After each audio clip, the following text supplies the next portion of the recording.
everyone, this is Brenda Beatty from Brenda Beatty's Brush Strokes. Today we're going to paint clouds, the big fluffy cumulus clouds that you see on a sunny day. Your paintings could be expected to look like this, or perhaps like this one, or like this one.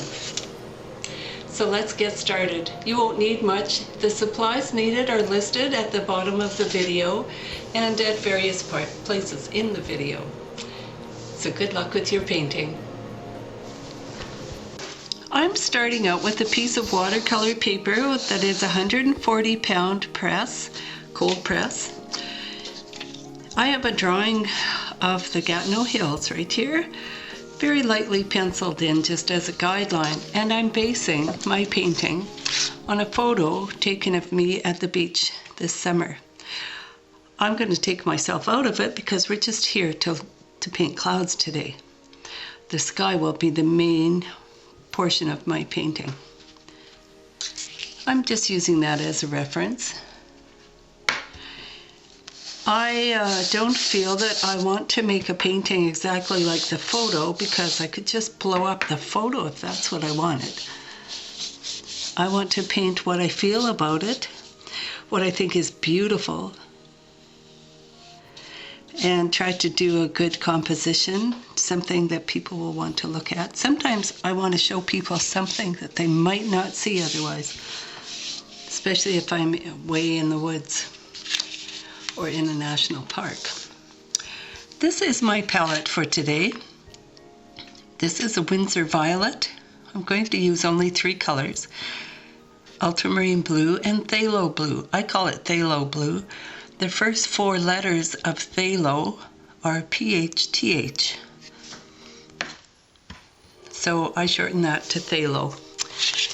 So I'm going to mix this beautiful phthalo, which you shouldn't use by itself because it's so intense it will dominate your whole painting, with some ultramarine blue and lots of water.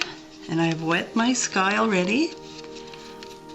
And I'm going to test this color on a scrap just to see if I have it dark enough.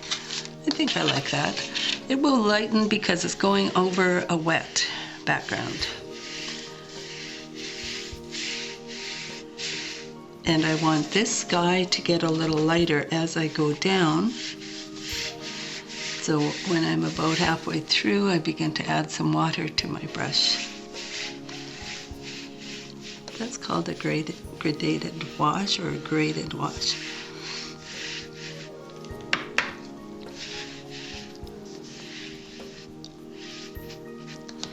But I do want my sky to be fairly dark because the clouds show up better on a dark sky. So I'm using a piece of tissue and I'll just sort of ball it up and put my finger in it, and I'm going to soak up the color with the tissue, leaving voila, a little cloud. This is truly magical. I just love this. It's so much fun.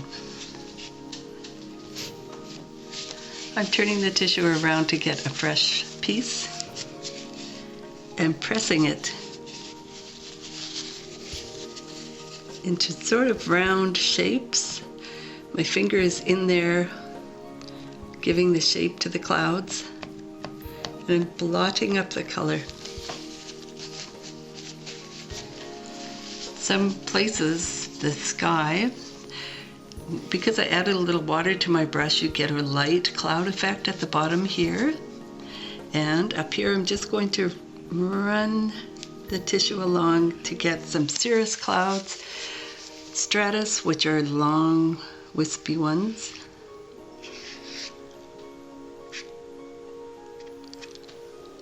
Now you could leave it just the way it is here. Or what I prefer to do is go in and paint a little bit of base for these clouds. I'm going to let it dry a little bit before I do that, however. So while I'm letting it dry, I'll quickly paint the water, which will be the reflection of the colors in the sky and the colors of the hills. I don't want to paint the hills right away because the sky is still wet and the colors will run. So I'm going to use some of the same color that I used for the sky to paint the water quickly.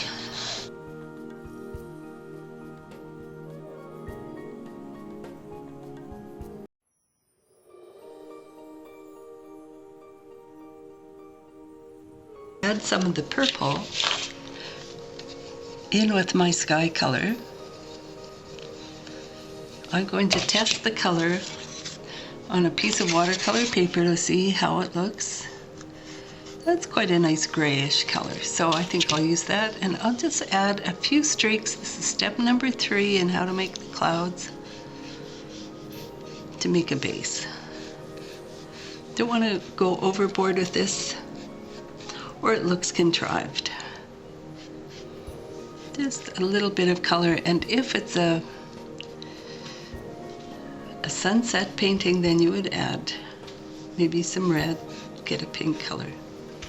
And that's the end of the clouds. I will just finish the hills as soon as the sky is completely dry, and maybe add a little touch or two to my water, and that painting will be finished.